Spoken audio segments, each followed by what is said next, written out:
Hey, welcome to the Take Two Crew podcast show. I am your host, Scoop. What's up, everybody? It's your boy, Mike. I'm happy to see you. Let's go. All right, that's what I'm talking about. Yeah, man. So excited. Spandex. Yeah, man. Spandex. Yeah. I see you want to jump right into that, though. I see that already, man. Yeah, man. So yeah. First of all, we want to thank everyone for tuning into the last show. You know, the response was great. Got a little constructive criticism. I'm trying to work on that right now. You let me know how I'm doing, all right, y'all? let them know in the comments. So we're going to just recap from last show. All right. You know, we talked about going back to school. Speaking of that, let me tell you, my daughter's school, right? They had school Tuesday, first day of school.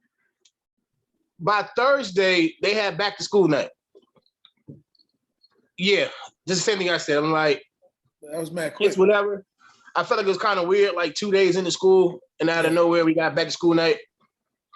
That usually happens in like October or something like that, but it is what it is, man. But, you know, we had a good turnout. There was a lot of students in that school, and I didn't realize that Neptune Middle School was actually so big, you know. Like, is it just one school or they have like multiple locations? It's one school. Like the whole town go to that school. Up the hill, down, whatever the case may be. Wow. The school was like huge, bro. I probably think it's probably bigger than the high school, our high school. How was that wouldn't be nothing strange to hear because most of everybody from Asbury end up going to Neptune anyway. Because I'm far removed from the districts. I don't know who has the best district, but I know that I feel like there's more homes in Neptune than it is kind of in Asbury. I could be wrong, but no, you're right. I'm talking about the size of the school, like not the students itself, but I'm talking about like there's Neptune Middle School is wide. So my daughter had a what's called. It was gym. It was like the upper gym or the lower gym. I'm like, what? Yeah, I'm like, what? I'm like, what you mean upper gym? I'm like, I'm looking for the gym. Like, it was crazy. I mean, each class was like maybe like 10 minutes long just to like get a gist of everybody and stuff like that. But isn't Neptune a regional school? No, they're not regional yet. Yeah, because I know that their high school is bigger than that, way bigger than Asbury High School. Oh, absolutely. And you could probably put like two of the middle schools where their middle school is probably at. And this was when last time I seen it, talking years ago. I can't imagine how big it is now, especially with an upper and a lower gym. Yeah, I'm like, what you mean? And it was like, I was like, went to the lower gym. The lower gym, no lie, is bigger than the high school gym. That's crazy. Like, I mean, I know we had two gyms in high school, but, you know, they was using the other one for the weight room. But nah, I was like, yo, I'm a bishop, but I can see my kids growing up here for life. Like, yo, man, I was like... You disloyal, bro. Yo, I don't care, bro. Like, I'm sorry. First of all, everybody's made up. Majority of the people who live in Asbury were born in Neptune Hospital. So it's like, we're from Neptune regardless. It doesn't matter. I mean, I was born in Lombard, so. Oh, you bougie. Yeah, I was born in Lombard. Mama's medical all the way, man. So shout out to Mama's medical. Great. That was a good year, 87, man. But it's mad random to give a hospital a shout out, bro. Like, what are you doing, bro? Hey, it was a good year that year, man. You know, hey. I came out a couple of days before you, so chill. Respect your elders, bro. 9 days to be exact. Hey. Respect your elders, bro. Oh, man. All right. So we'll be discussing today, Mike. You know, we're going to start off with the NFL season kicking off today, man. All right, you know, man. It was a great game on Thursday night, but better than what I thought it would be, I'll tell you that much. How you feel about the teams that you watched on? I know the Bucks and the Cowboys are in the same division. No. They're in the AFC or NFC? And they both in NFC. They're in different conferences, though. Conferences, okay. Yeah. So how you feel they started the season? You know what? That was a great game for football, and the fact that you had fans come to the game, and it was a lot of them. I think that was also a good thing for football, based off of the virus and how everyone's been scared, to be around each other, and the way it's Florida. It didn't matter. It's Florida. Your words, not mine, bro. So it could be the Chi Alpha Omega outside, and they're gonna still be at that game. Yeah, but yeah, it was a great game for football. I would say a great way to kick off the season. It was good to see Dak Prescott back out there after his nasty injury he took, last season. Yeah, he did. Good. He did. I tell you who didn't look good. Ezekiel Elliott. I don't know how many times he carried the ball, but it wasn't enough. Right. Yeah, I guess I watched the game. I guess maybe, they're trying to get back into the rhythm of things, maybe build that chemistry back with him and Dak. I guess from a quarterback standpoint, you have to see everything. So maybe it was some runs where he's seen that the defense could have been coming in, because it was a good defensive game. Like both defenses came out and played really well, especially Dallas. Yeah. Like I think they won the game. The Bucks won because of Tom Brady. That's what time clock management. That guy knows what he's doing. So you can't leave 2 minutes on the clock with Tom Brady. No, sir. You barely you can't even leave a minute, to be honest with you, because he not at all. He legit brought them down the field. But yeah, it was definitely a good game. I'm actually nervous to see my division is the Cowboys, the Washington football team, Eagles, and the Giants, right? Yep. The way the Cowboys played, I'm nervous for our division. You know what? The division games are always hard, though. You know what I'm saying? You're gonna see them 2 times a year, and every season y'all division go down to the last game. Yeah. The champions always go down to the last game, and it's usually either you guys playing the Cowboys or you guys playing the Eagles, because the football team, excuse me, I almost said the other name. I want to say it so bad, man. It don't sound right. Yeah, doesn't even qualifies. Like, yo, you already lost, so you already got 8 losses, so it don't matter. You out anyway. It's a practice squad. Yeah. I'm excited to see. That's the most popular division for one, and the toughest division right now too. Yeah. My division, Steelers all day, baby. Woo woo. Wish I had my flag right now, but I'm gonna pick that up on Amazon. Give me a couple weeks. I mean, yeah, yeah, our division is coming back, thanks to the Browns, making the playoffs last year. I think they ended like a 17-year drought or something crazy. Who do you think is going to win your division? Same team that win it every year, man. We are. I don't think nothing less to that, I'm excited to see how we start the season off. We won 11 straight and then lost 4 of the last 5. And then lost in the had a nasty playoff game last year to the Browns, man. Could have won. Still had a chance to win, but the little short plays ain't gonna work for us this year. Ben Elbow is back, so we'll be all right. I'm confident. I think that after losing so many times and finally being able to get some good picks, some of these teams that were horrible are trying to make a comeback, except the Lions.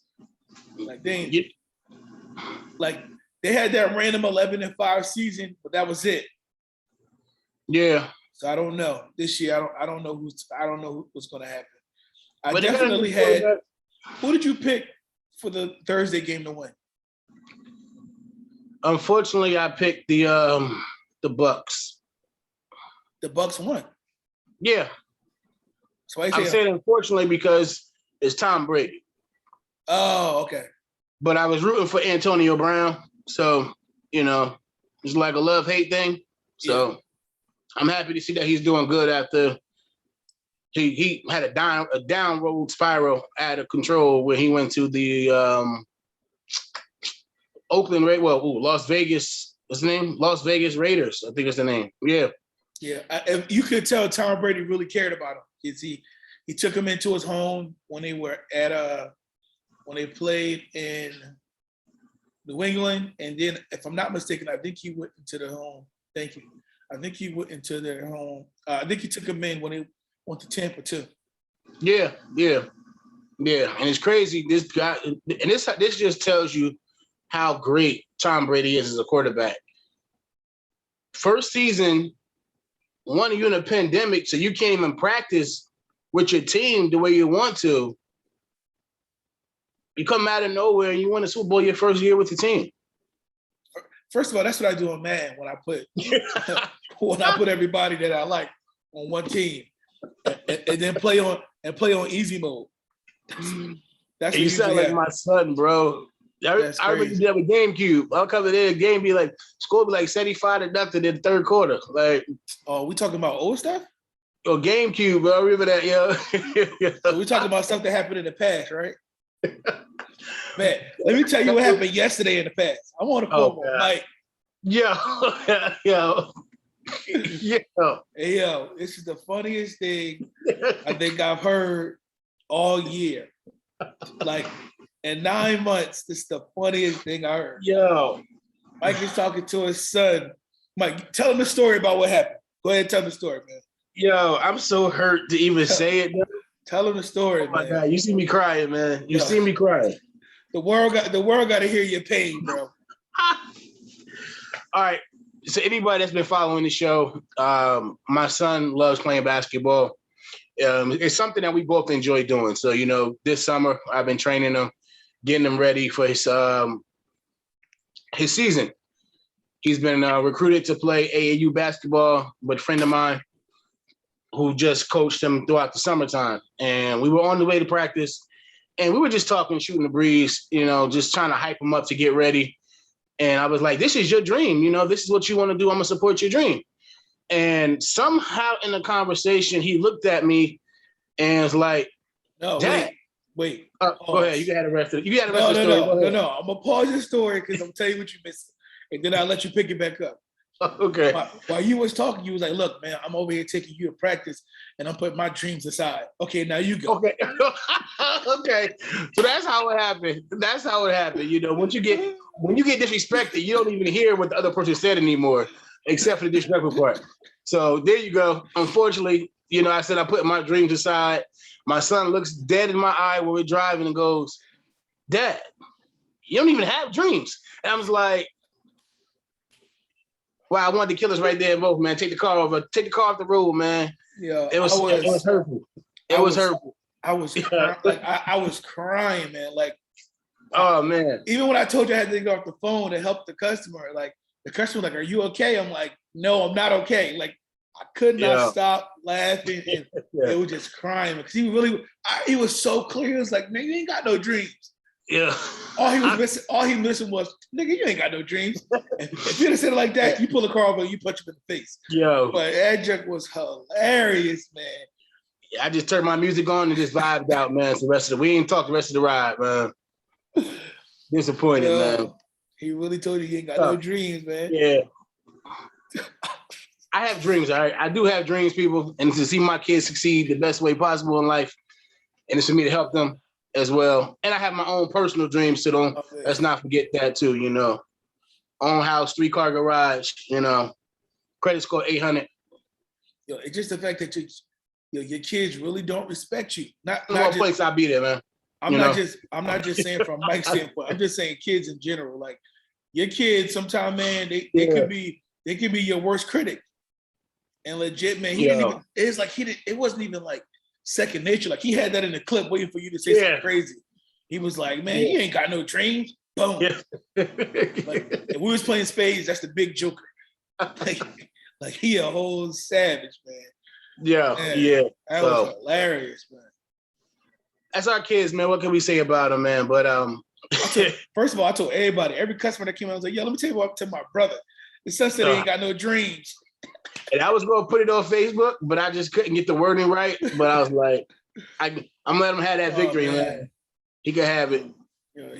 He really a whole savage, though, bro. Really a whole savage. He ain't gonna let me. You ain't gonna ever let me forget it, so it's all right. Nah, so you piss me off, man. You ain't got no dreams. All right. Just gonna. I'm waiting you having a real good day. I'm gonna text you like, hey man, you ain't got no dreams, man. Malachi. Yeah, we're gonna hashtag it Malachi. All right. I'm gonna put that in quotation marks. Yeah, That's terrible, bro. That was hilarious. Speaking of dreams, what was like a dream of yours you had that you thought was gonna come true when you were younger? You know what? Really, I thought I was going to go play pro ball, man. Honestly, basketball or football? Basketball. Okay. Legit. Like growing up, when I was, 7th grade, that's probably when I started taking interest into it. 6th, 7th grade. Of course, I got cut from the 7th grade team because I didn't want to take off my shirt. At the time, I was insecure about my body. It was shirts versus skins, and coach put me on the skins team. And I was like, nah, I ain't taking off my shirt. And he's like, yeah, they did that on purpose. He's like, sit down. I was like, I sat down, never went to the practice. Came Monday, I wasn't on the list. So I got snipped. But it's cool. Jordan got cut from his team as a sophomore. And, he went on to win 6 championships. I thought I was going to follow that same footpath. I mean, you did, though. You got 5 championships. Yeah, okay. You got Nyla, Malachi, Adriana, This guy. Riley. Amari. Oh, no, I was... learn the kids, man. Come on. Yeah, I know all the kids. Learn the kids. It's funny. I pause like that, too, so it's all right. When I'm going through the names and I'm going through how old they are, I'm like 12, 10, 8, 3, and 10, 11 months, somewhere around there. I got 14, 13, 12, 4 this week. Yeah, there you go. But I'd be like, Sky and Savannah, they're the same person. So Sky, Savannah, Sky. Yeah. So I be destroying names. I'm sorry. Yeah. But yeah, man, that was it. Just playing basketball. And then for some reason, I seen my initials was MD. So I was like, you know what? I'm going to be a medical doctor, man. But I didn't realize there was so many different forms of like being a doctor. So I was like, you know what? I just give up. I just want to go to college now. I mean, there's still a chance for you to be a doctor, though. I ain't got 8 years left of school in me, man. I'm good. Yo, you never know, man. And then if you could always just name yourself Dr. Mike. No, I'm good. You could be the love doctor, MD. Yeah, I'm good, man. I'm good being Michael Drake. Yeah, I thought that I legit thought my dream was going to be to have, because of course it's going to be music. I thought I was going to be like the head director for like a big marching band. Oh, yeah, HBCUs, man. That's what's up. Yeah, that's what I thought I was going to do. And then I realized that, man, I ain't got the patience, one, to deal with kids like that. When I had to go back to the high school to help teach, I'm like, man, I don't have the patience for I don't have the patience for this. And then when you start to have kids, you realize that you don't like everybody else's kids. You only like your own. Most definitely. You can tolerate other people's kids, but you're not gonna like them as much as you're gonna like your own. Yeah, that's true. Yeah, I don't have no time on my schedule to like other people's kids. So I'm just gonna go ahead and I'm gonna go ahead and sell these phones, man. But this can go to the next thing we were talking about was hood expectations. Yeah. You go ahead and break that down. Yes, for those, it's not. I mean, I call it hood expectations because that's where we're from. You know what I'm saying? But it's your environment. They see you outside playing basketball, and all they tell you is, "Oh yeah, you're not talking to her. Shorty nice. That little nigga nice over there. And they keep telling you this stuff to the point where they put all their dreams into you. You know what I'm saying? Whether they're family members, whether they're just, people on the street, they legit put all their hopes and stuff into you, which is, it's a motivating thing, which is great to see. But the only thing I hate about the hood is that when you hot, you hot. But when you have one bad game, two bad games, they're looking for the next person to come behind you, and they do the same thing with the next person. Mm-hmm. You know what I'm saying? They put their eggs in the basket with that person now. Like, you ain't good no more. Boom, and it's to the next person.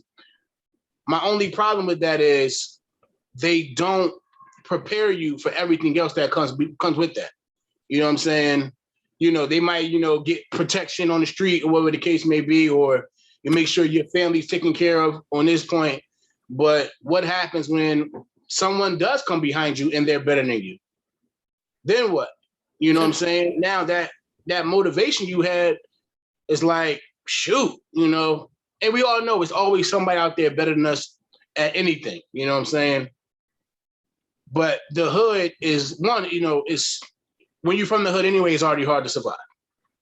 Period. You know what I mean? The area that we live in is square and a half mile long, wide, whatever the case may be. You can walk to Neptune in an instant, from where we at. And there's always somebody right there, you know what I mean? Gunning for your spot, whether it's a relationship, a job, but now you're talking about athletics, you know what I'm saying? And it's always seemed to be football and basketball. Ain't nobody trying to come at your spot for bowling or tennis. Or track. Yeah, you know what I'm saying? It's always, they're trying to pull you away from something you're already good at to put them where they think you're better at. You know what I'm saying? One thing with me as a parent, I told my son, my daughter, whatever case may be, people see my daughter and go, oh, she play basketball? I'm like, no, she into fashion. So I push her towards fashion. I'll never tell her, oh, you want to do track? You want to do that? No. If that's what you decide to do, great. If not, then I'm going to steer you in the path of what you're looking at. She's into cheerleading right now and she's into fashion. And those are my only focus for her. My son, basketball is what he wants to do, but I keep him away from, the hood aspect of basketball. Nothing wrong with that because I think that's where you get the toughest at. You know what I'm saying? But he plays all the way in a whole different county. Like, I drive all the way to Ocean County, 45 minutes away from my son to get the experience that I feel like where I'm at, he won't get the way he needs to. The exposure that he needs to get, I don't feel he's going to get it in this area at this point, being in the 5th grade. So you're investing in your kids. There's nothing wrong with that. Absolutely. Absolutely. There's people like, your son playing football? Nah, he's solid. I'm like, yeah, but that's not his area.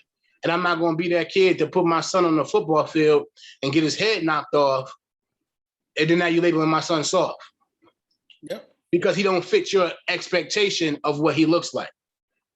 You know what I'm saying? And, like, I've coached football. So sadly to say, I've been that coach, you know what I mean? Where we had kids who only played because their parents put them out there to do it. It's other ways to toughen your kid up.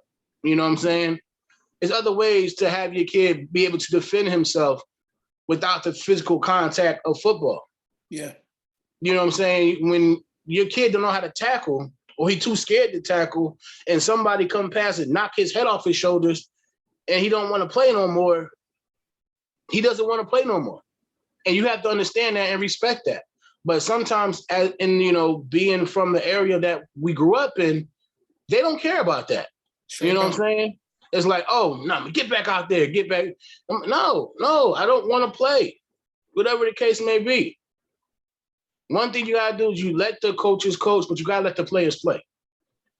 And if I'm not feeling it, I don't want to do it. Yeah, you don't want to put a kid through that. I think that's really important what you said, because what I noticed about areas, I can only talk about our area. So, and I don't even want to say hood, the neighborhood we come from, right? When we were in school, bro, I didn't have the best expectations for me when it came to football. At the time, it wasn't my sport. I didn't really grow love for football until after high school was over.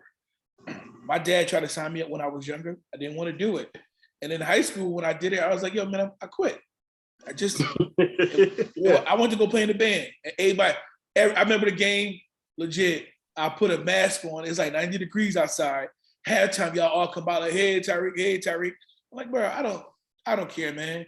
But what I noticed is that you got when you grow up in our and where we grew up at, they push you two things: basketball or football, like you said, right? There's no backup plan for your child. There's so much money in educational scholarships that in our neighborhood that everybody doesn't take advantage of, unless you were in apogee or in honors and honor classes. Nobody really paid attention to that because they was like, you know what, my son is going to make it out off of playing these sports, right? Yeah. What happens when your kid doesn't make it out on sports? You know what they end up doing? Well, this is what's happening where we're from.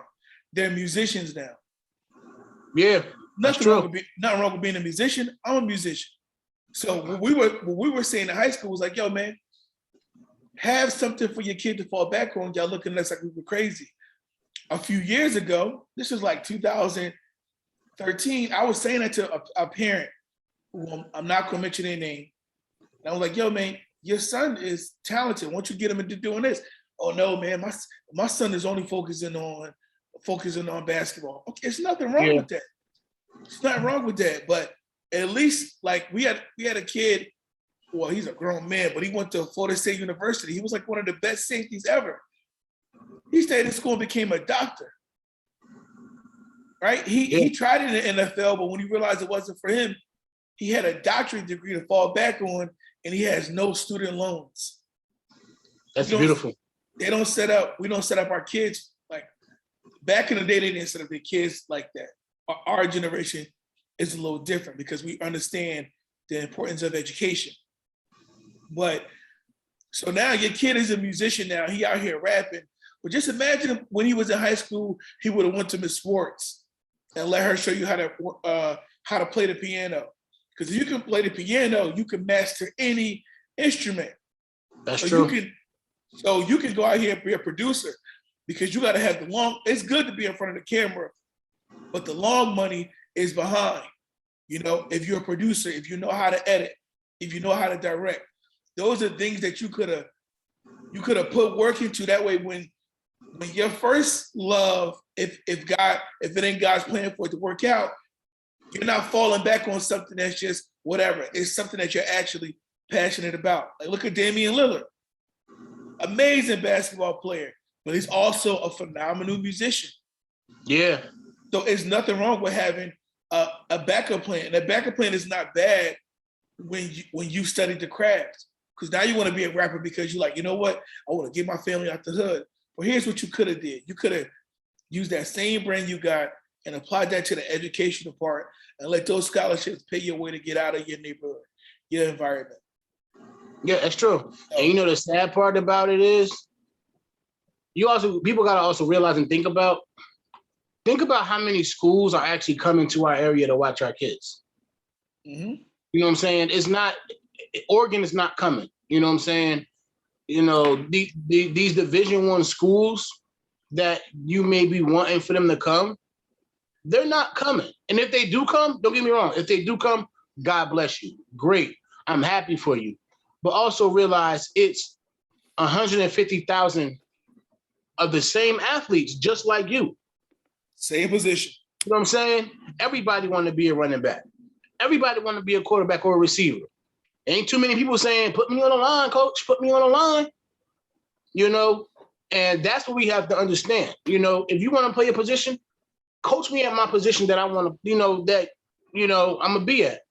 I remember when I was in high school and I wanted to play receiver. I wanted to be a slot, but the coaches is like, you can stay there if you want to. It was my sophomore year. You can stay there if you want to, but you're not going to get that much playing time. And I respected that. You know what I'm saying? I respected the fact that you said that to me rather than saying, oh, you can stay there, but, I could have probably even easily played probably JV at that position or whatever the case may be. But it was like, I could really use you on the offensive line. I was like, oh, okay, cool. And you got to remember, up until my freshman year, I wasn't even a starter, When I played Pop Warner, I think I only had 1 year where I started, and that was it. But I was so caught wanting to be a quarterback and realizing it's way more than being a quarterback than just throwing and handing off a ball. You got to read defenses. You got to look defense off. You got to be able to audible the play. And, you literally got to lead 11 people, 10 other guys on the field to victory. And if you don't, you lose your spot. And I didn't realize that, I don't want that responsibility. I'm already a quarterback in my own home. I'm good with that. You know what I'm saying? And we think about the other aspect of it, like the educational side. We have a lot of talented people in Asbury Park. Don't get me wrong. Probably one of the best towns to play sports in. Yeah. However, you're a student athlete, but you're a student first. These kids go off to school, and some of them come back after the football season is over because that's the only thing that kept them in school. You know what I'm saying? After the season's over, you right back home getting in trouble, or, you know what I'm saying, shooting, just coming back home because now you're like, shoot, what else can I do now? Football is over. Okay, well, this is when you just make it. Now you're a student. This is your off season now. What's next? Getting stronger, getting faster, staying smarter. A lot of our kids get sold a dream thinking that they're going to be this next Reggie Bush or Michael Vick or Calvin Johnson, Randy Moss type player. And then now, boom, they back home with no intention on going back. Yeah, because they never had a backup plan to begin with.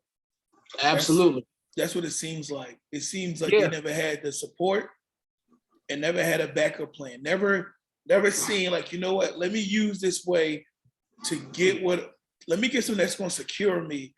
That way I'm good to go. Like I'm looking at right now, Jasir Taylor.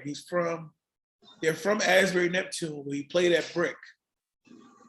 Yeah. And now he plays for Wake Forest. He's going into he's a 5th-year senior, just graduated last year.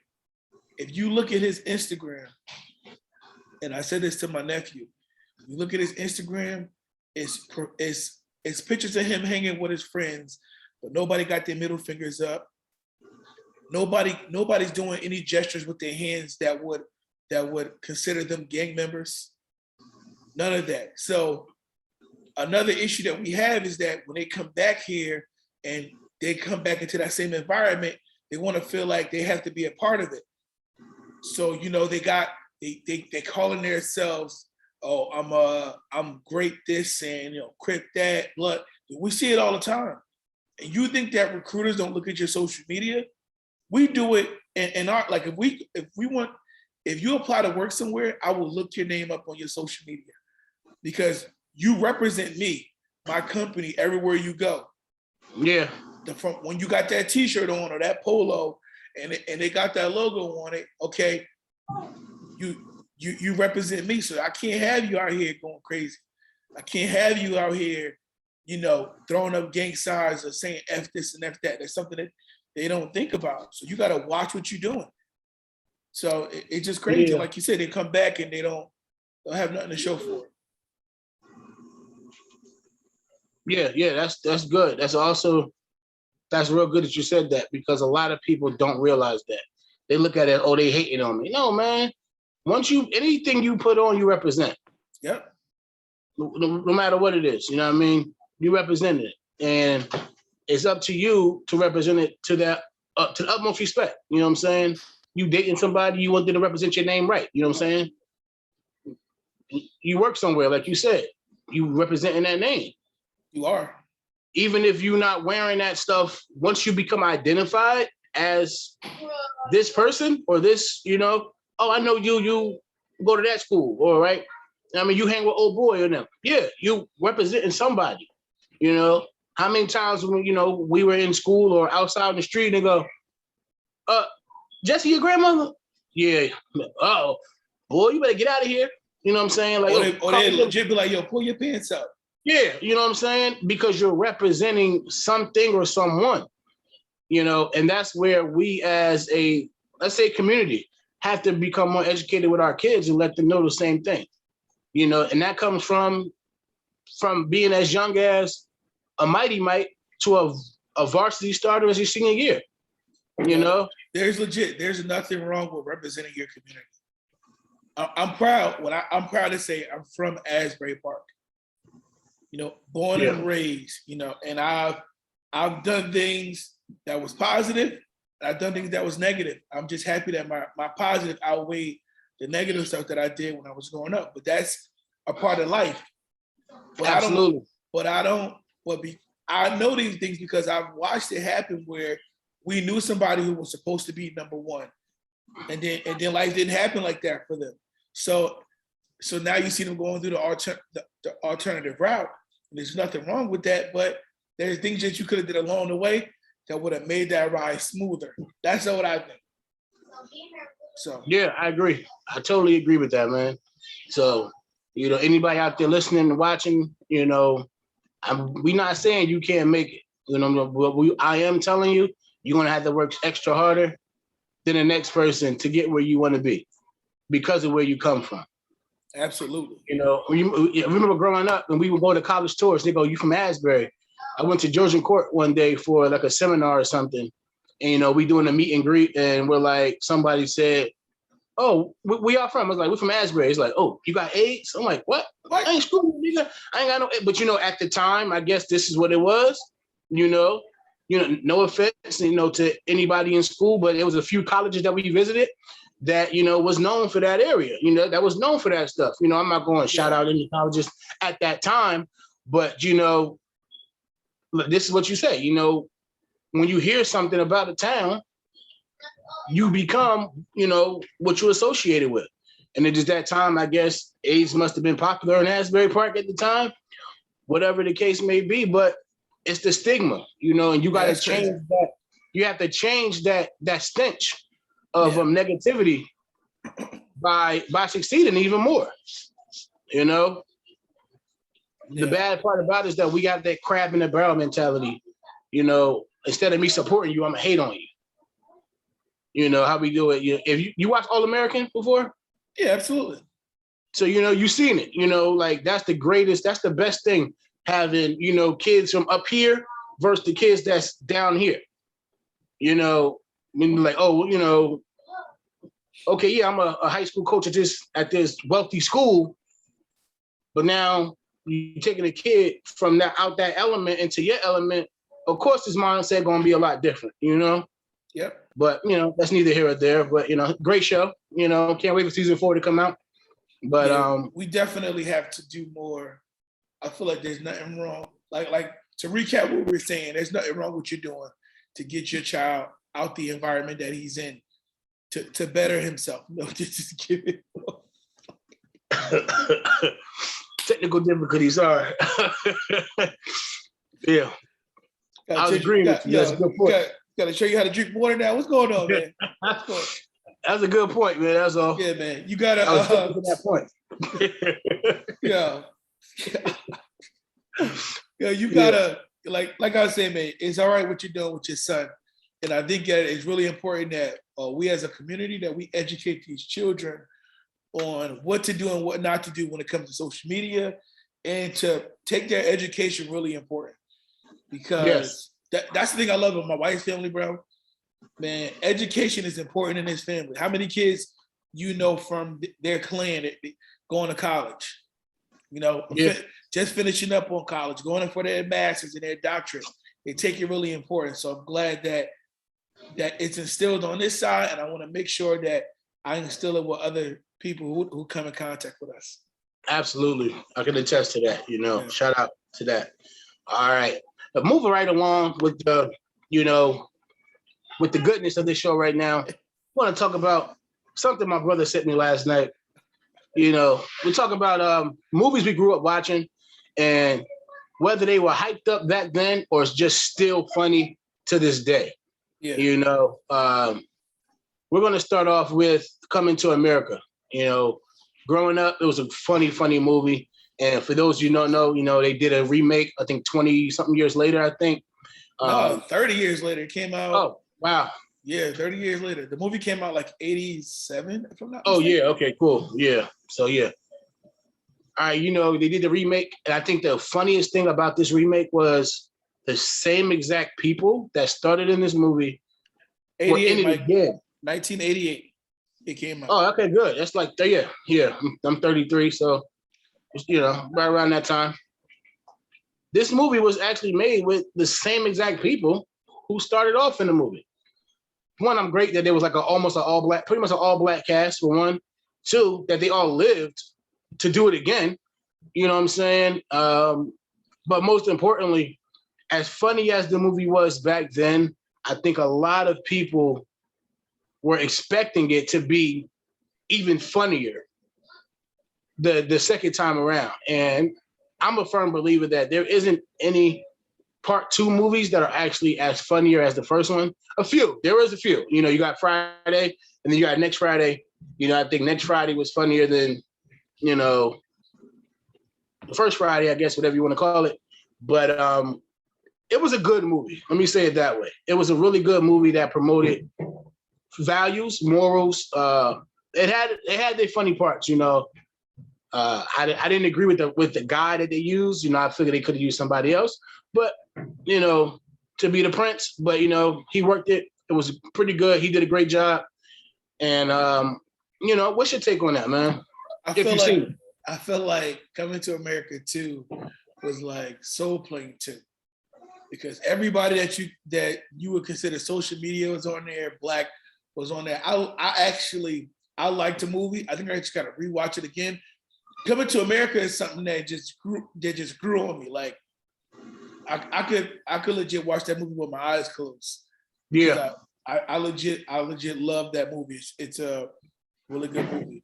But what a movie was that I thought was funny, but wasn't really funny until I got like super older. Like until yesterday was the Nutty Professor. the way I was watching him. There was one scene where he's writing on the board, and his stomach is wiping out the bottom part of the work.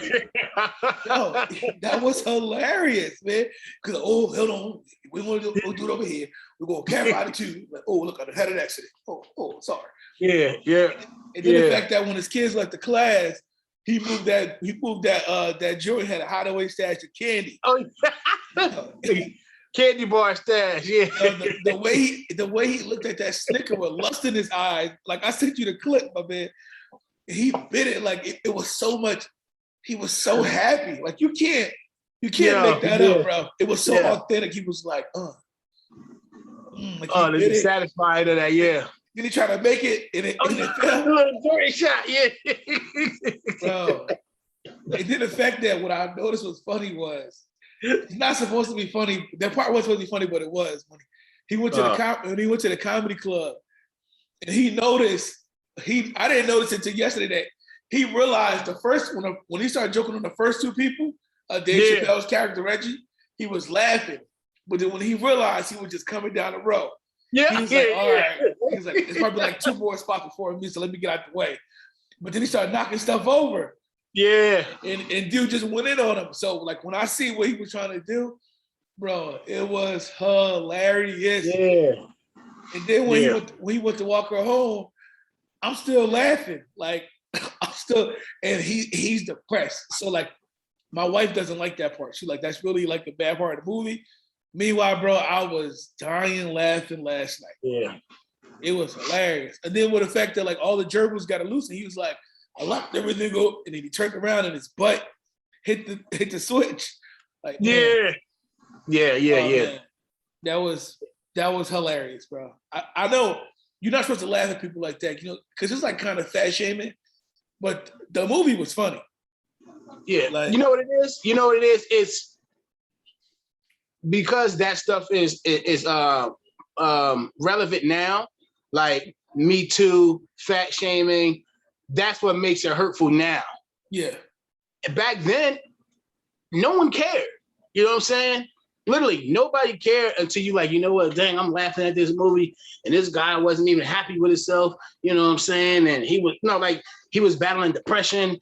But like, yo, it was just a good movie for good times. It was hilarious. That's what it was. It was hilarious, that's really what it was, man. But that, like you said, when you rewatch the movie, you look at everything else that was so hilarious. that you may have overlooked. You know what I'm saying? Like, yes, when that movie came out and they was going joke for joke when he became Buddy Love. Yeah. That's all people talk about. That part, they talk about the Hercules part. But they don't really talk about the fact that when he daydreaming on the beach and he there with Jada Pinkett and he sucking into the sand. You feel me? Like, yeah. You know, we had all the sand around his mouth and all that other stuff. Or he had the big jar of M&Ms. He like, and he had like 8 of them right here around his neck. Like, you know, those things, you know, those things we don't talk about. You know what I'm saying? You know, that's the stuff you like. Or even when he watching the video, watching the show, it's like, you are healthy. You know what I'm saying? It's like, you know, stay with me. You know what I'm saying? Like, yes, those things. Yeah. You know, it's like, yes, hey, be quiet up there. I can. You know what I'm saying? So those things, they didn't, you know, we look at it like, oh, snap, that junk was mad funny. But I overlooked it when I first watched it the first 800 times. Yo, you know what I'm saying? Imagine when you come home and no kids at the house, and you like, yo, the leftovers that I left there are there. So you dancing, man. You putting your food into the microwave. You doing the same thing he was doing. Yeah. Don't hurt him, Teddy P. Yeah. Yo, man, I was in full blown tears, man. I think, you know what? It's because of Malachi. Like, Malachi gave me the bug, bro, and it just followed me all throughout the day. Like, I was laughing at everything, Mike. Like, you really have no idea, bro. Everything I was laughing at. Yeah. So, like I said, now, I don't know if you watched the part 2 to that. Yeah, I seen part 2. Do you remember the show? Like, yeah, I mean, I will today later on after we're done.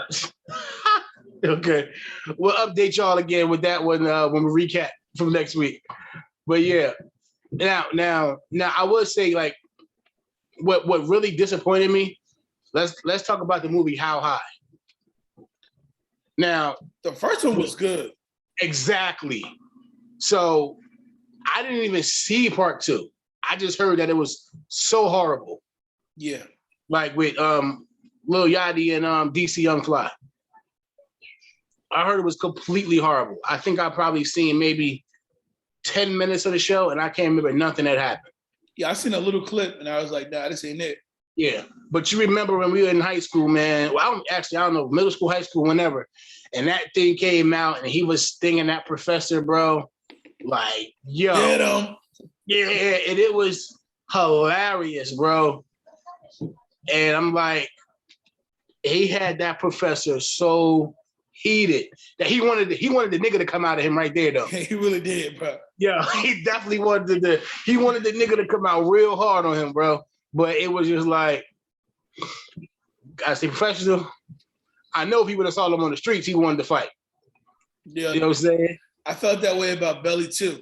Like, the first Belly Man was authentic, real, was raw, and then they put the game in the second one. I'm like, you smashing a mom from Coming to America? Like, what's going on over here, bro? It's trash. Yeah, man. Yeah. You know, all remakes ain't good. Like, it's not. It's not. That's why I'm so happy that they never did a remake to The Wood. Oh, and wait a second. They about to remake The Wood, Mike. You better get out of here, bro. They're remaking The Wood, Mike. Nah, get out of here. Yes. The Wood is. I'm sorry, people. The Wood is gonna have a remake. Nah, they can't remake. That's a classic. Yeah, they're remaking it. I think it's either that or something else. Yeah, they better be something else because you can't remake The Wood. I think it's supposed to be made into a show. Like a series? Yeah. No, they remake The Wonder Years. Yep, they said Showtime's ordered The Wood comedy pilot based on a movie. Nah, I'm good. Yeah, man. Some stuff ain't meant to be made over. Yeah. Like, The Best Man Holiday was good. Yes, I was going to say that. Yeah, it is some part 2s that was really, really good. Like, Best Man Holiday is one of them. How he held it together till she died and he let that hand go. It was like, Yeah, that was tough, man. It's Yeah, like that was tough, man. I cried. woo. You cried at the movie? Bro, I was in that movie theater like it was bad, man. I was going through some personal things back then too. I didn't even talk about it. Was that the first movie you cried on? Nah, man. I don't know. I don't cry. I can't think of a movie that I. Oh man, what's the movie? I think it's called Facing Giants. Is it Courageous? Okay, so the football movie? Yeah. Facing Giants? Or no, Facing Giants is when they played the cop? That's Courageous. When his daughter died and he got out and he was like dancing with the angel. Bro. Okay. And then when he went to the church at the last end of the scene, he was like doing like a declaration to the men. I was in a movie theater in Florida when I came out, and he was like, "Stand up, you men of God," all this stuff. No lie, Mike. All the men in the movie theater stood up. That's what's up. That's powerful. You could feel it, and we are crying, we are smacking each other hands, and it's a mixed crowd. There's white people in there, there's black people in there, there's Hispanics, everybody, and like we just smacking hands. We start hugging each other. It was like what we should have did from there. We should have got each other's information. That would have been a perfect good men's fellowship. But legit, it was amazing, man. Courageous. I cried at Courageous. What about you? You know what? I cried loving basketball. You know, part 4. I mean, for your heart. In the fourth quarter, man.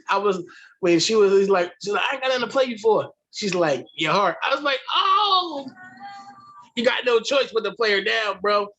And then when he spent and dunked on her, it's like, he's like, hey, there's 2 out of 3. I was like, oh, I lost it, bro. I lost it, man. I was like, yo, you gotta take her back, man. Forget the marriage to that other chick, man. Even if you did her wrong in the movie, it's all good, man. Q was the sucker, man. Yo. I'm gonna tell you why Q was a sucker, right? Who was he supposed to marry in that movie? Who was the chick? Was it Tyra Banks? It was Tyra Banks. Okay. I'm gonna tell you why Q was a sucker, right? Because in the movie, what's the name of the movie? They were in another movie together. Him and Tyra Banks. Higher Learning. She died for him in Higher Learning. And he gonna leave her? It's Annihilation and Loving Basketball, bro. He disloyal, man. He disloyal, Mike. Yo, but it was yell like that. Beautiful story though, man. It's great. Yeah, it is. You know what's funny? You know what's funny about this name, Omar Epps? He legit was probably the first African American actor to play and to have a scholarship in 3 different movies. All right, what movies was that? Higher Learning, he ran track, right? No, Okay. Higher Learning wasn't Higher Learning. No. It is Higher Learning. No. Higher Learning, he ran track. You're right. It was another movie he got a scholarship to play basketball. Wait. Love and Basketball was the basketball. Yeah. The program. The program he did football. Yeah. Yo. Oh, that's dope, Shout man. out to Omar Epps, man. Little Shout out to nugget. Omar Epps out there, man, doing it big for the brothers, man.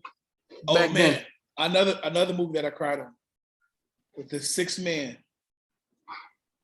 Oh, at the end when he told him let the ball go, Come on, let the ball. And he like, oh yeah, that was dope. I'm trying to get out the frame. I remember that, bro. He was like, let it go. He's like, I got it, baby. He's like, hey. I cried right there, and I cried when he died. They put a jersey in the raft. That was pretty. Yeah, that was dope. That's pretty emotional. Yeah. Man, I'm trying to think of any other movies I cried on. No. You know, but I will say, since I became a dad, I don't know. Is there something back there?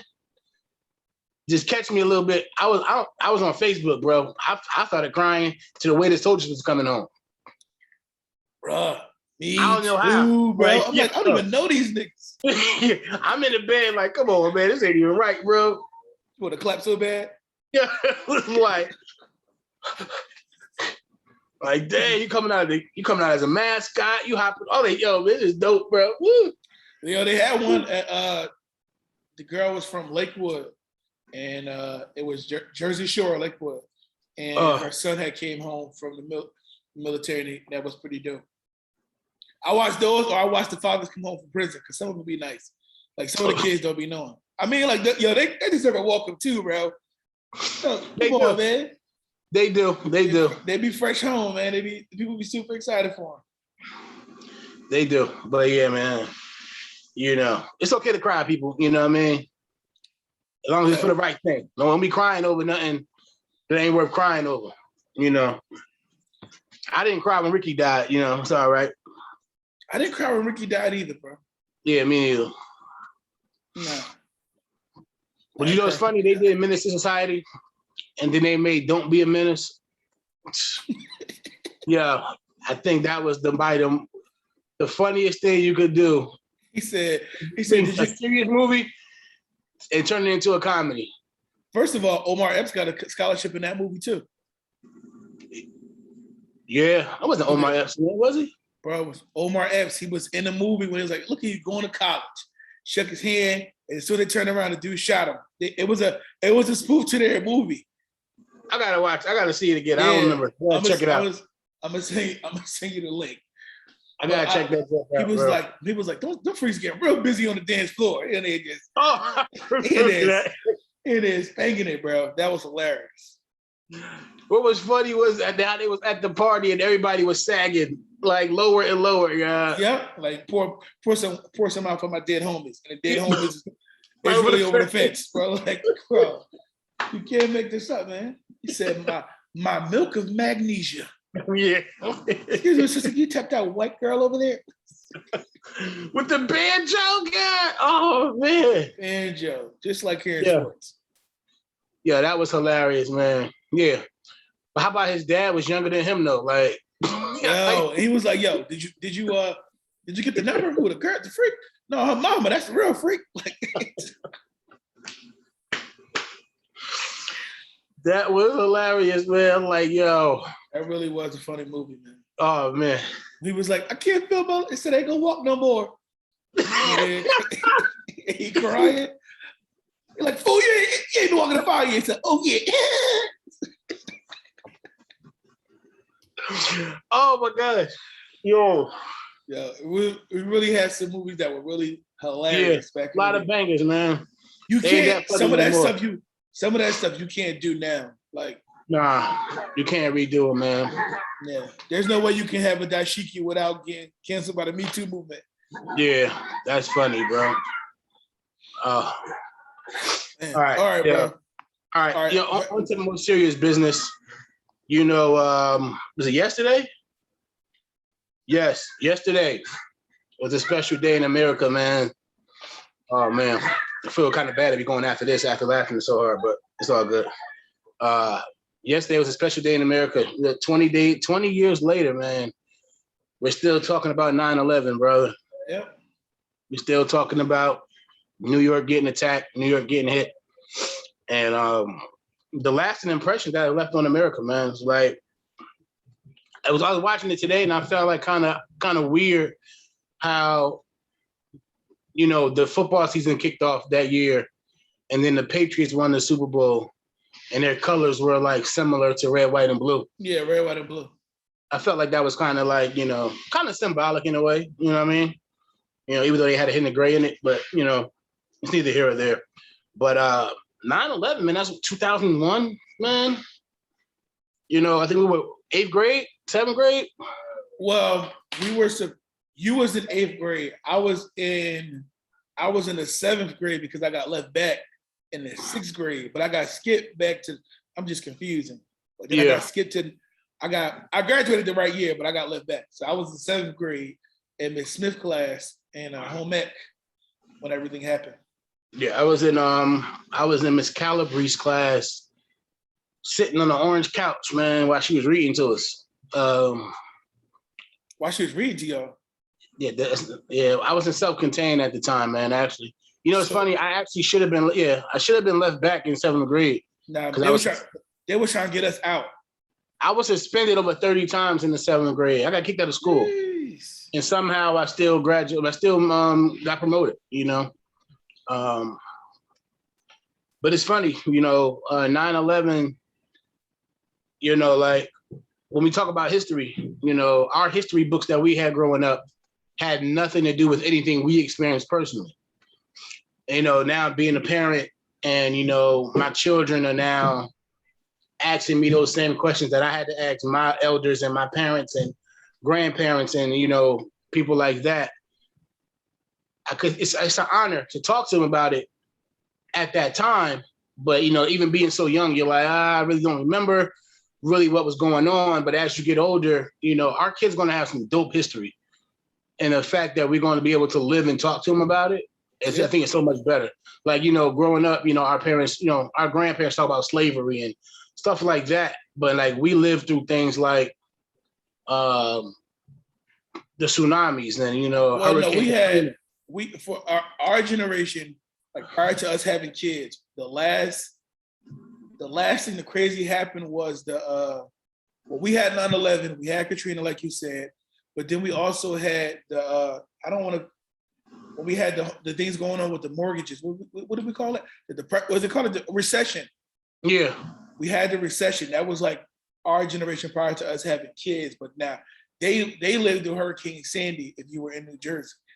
Yeah. And in here, our kids lived through Trump. So it's like they got some things they're gonna tell their kids when they get older. Yeah, and I mean, we had some good moments too. We had a black president. And since then, now Kamala's in vice president. Kamala Harris is in office. And if Joe Biden fall asleep one more time, it's gonna be President Harris. My man was knocked out, like cold knocked out on TV, bro. Yeah, I seen it. I see it when I'm at work at night, man. But I think it's like, is it anything about that day? You know what I mean? That like even now that like gets you. Yo, Tyrek Taylor looked like Michael Vick, bro. Tyrek Taylor looked like Michael Vick. Stupid, yo. I mean, I'm like he looked good right now. He warming up. Anyway, they came from the same college, bro. Yeah, things from 9/11 that I think about now. Well, I told you like last week. I started watching all these documentaries. It's like 3:00 in the morning, and I'm like, I'm really down a wormhole at this point. And what I realized was I can think of 3 people off the bat who had 3 different experiences based around 9/11. So the first one I thought about was Miss Conforti, my 5th grade teacher, when she was talking about how she lived in Atlantic Highlands in New Jersey at the time. Mm-hmm. And from where she lived at, it was a clear shot of the Twin Towers.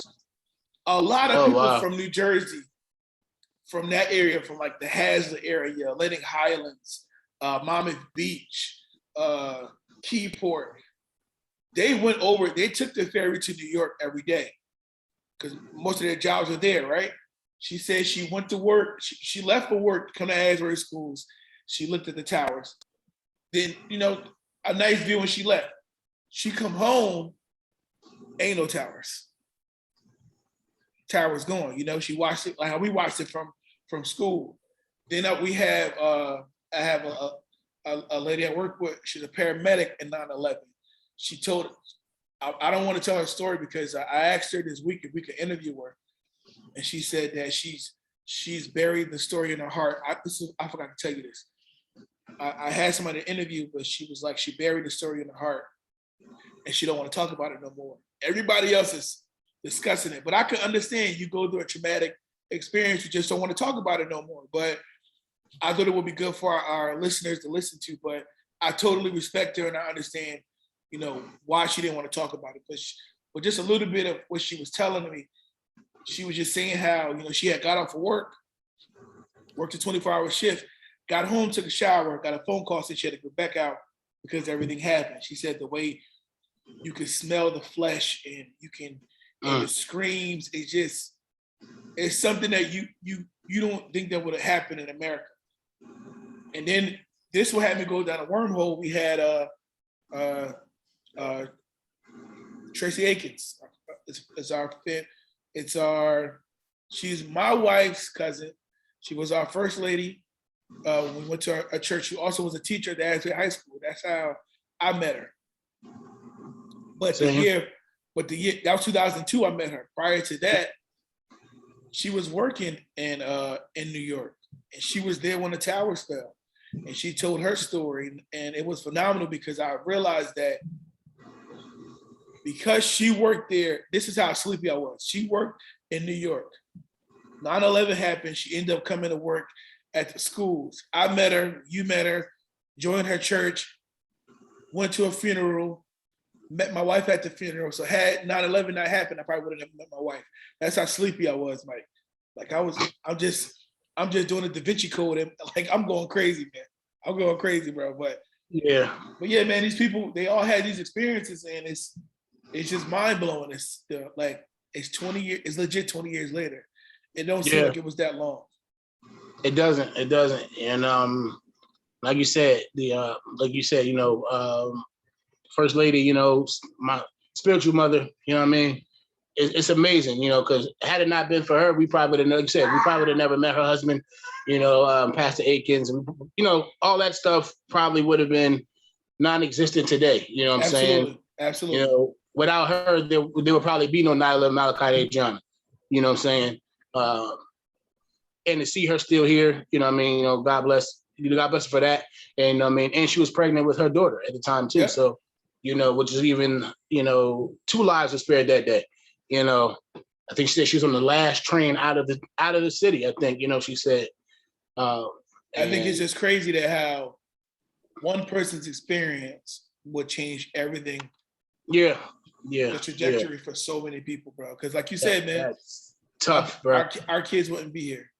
I don't know if we would have met our spouses at the time the way we did had it not been for what she went through. It's crazy. Absolutely. Yeah.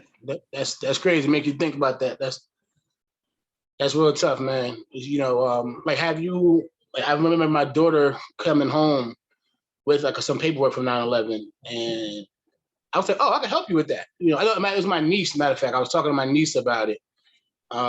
And she was doing a worksheet on it. I was like, I know all those answers, bro. You ain't even got to look in the book. Like, I got you. You sure don't. You know what I'm saying? Like, have you ever had the opportunity to come across, like, I know it's going to come up this year. It's going to come up this year probably for all my kids.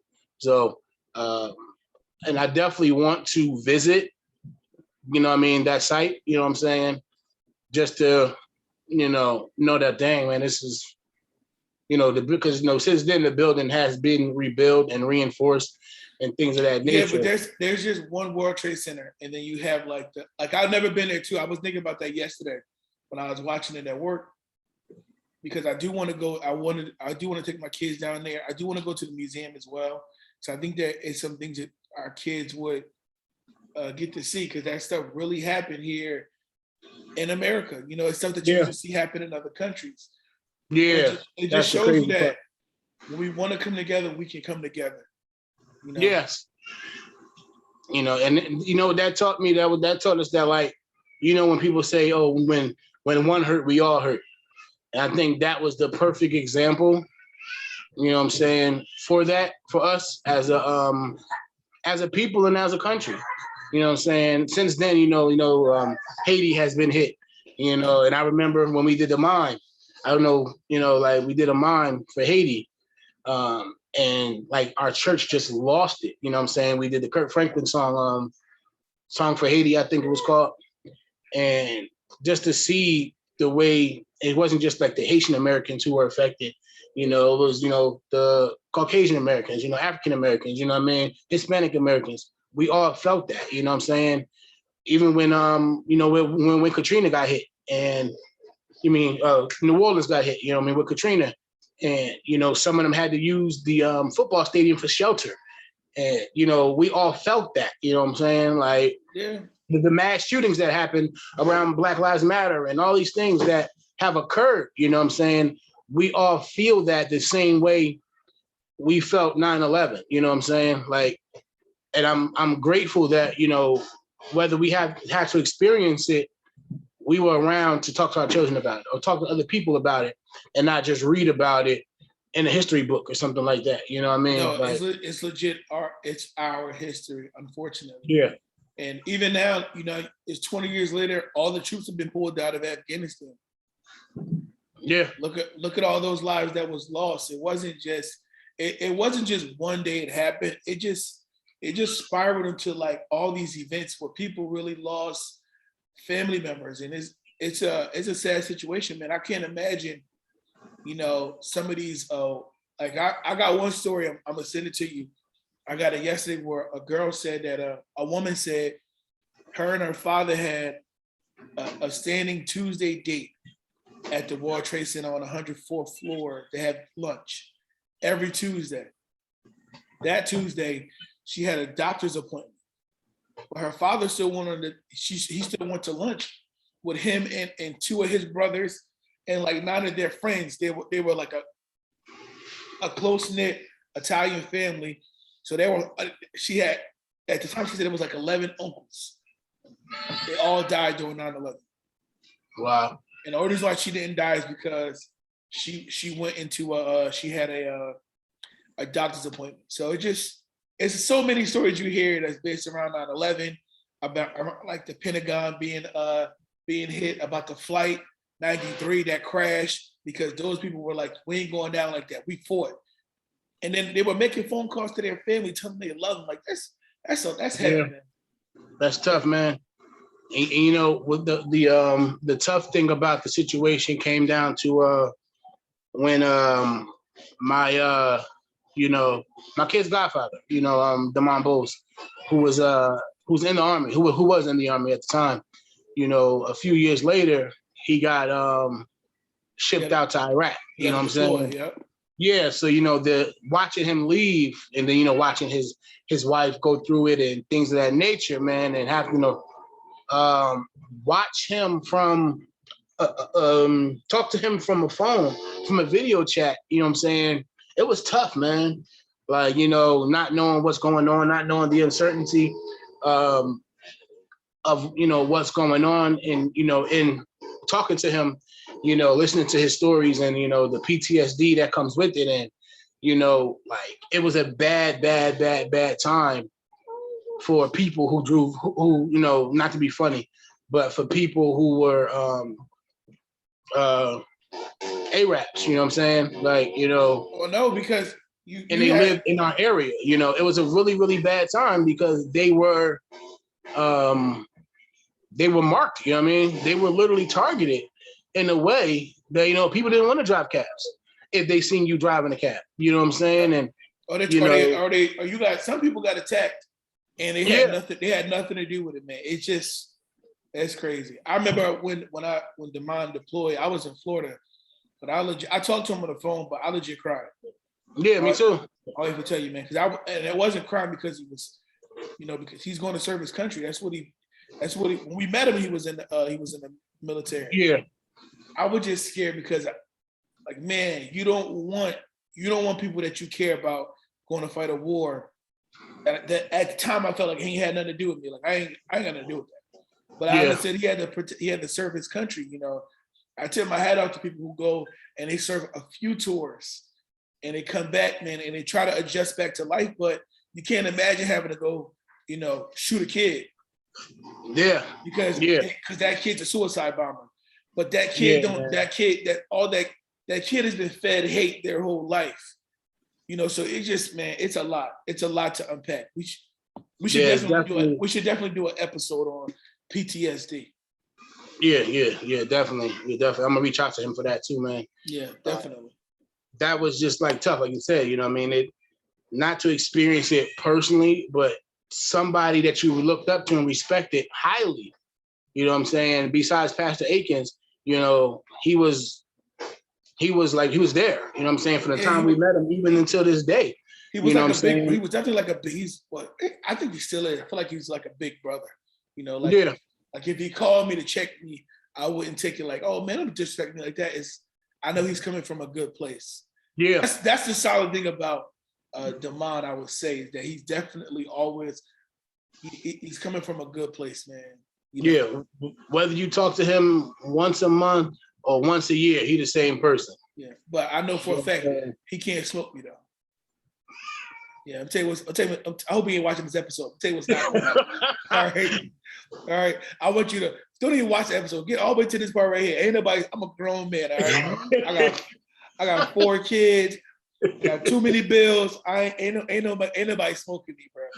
You say that now, but you know what I mean? He'll catch you slipping. How I'm gonna discipline my son? He's like, would you let the mom talk to me? Yeah. Nah, man. I got nothing but love for that man. Nothing but love and respect, right? Yeah. There, bro. Yeah, I can't speak on that too much. We still play basketball together, man. So, you know, right now as an adult, I'm undefeated. I'll say that. We had a bet in the preseason to hold the wall challenge, Steelers versus the Eagles, and Steelers won. You know, so he owed me 2 minutes on the wall. So, yeah, man, that whole feeling, man, is it was terrible for America, but it was beautiful to see everybody come together. Absolutely. At the same time, I was, before we wrap up, what's his name? The Jets head coach this year, forgot his name, it just left my head.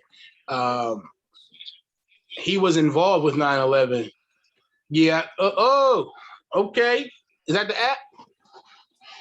Yeah, man, you better get on it, bro. All right, man. This has been an amazing show. The Take Two crew. We got football to watch, man. The football season is back. All right. All right. I'm sorry, man. I got nothing but love for you guys. It's good because you've been peeking at something for the last 15 minutes, bro. Because I sent you the app and I'm like, yo, I just gotta make sure that the app really worked. I went to look, I'm like, bro, this is a link on you. Man, listen. Yeah. Well, hold on. I don't even think you guys signed it. You got your phone? Yeah, I'm right now. Wait. Don't do nothing yet. I'm sending you a link. Click on that link I just sent you. Tell me if it worked. What y'all seeing is behind the scenes stuff, man. I'm locked on it. Oh, interception, baby. Oh man, I'm going in the bedroom to get loose. Jacksonville looking good. All right, man, we gotta go, man. We don't have anything else to say. Man. Y'all not important no more. God is love. Hey, like, share, subscribe. All right, man. All right. It's over. All right.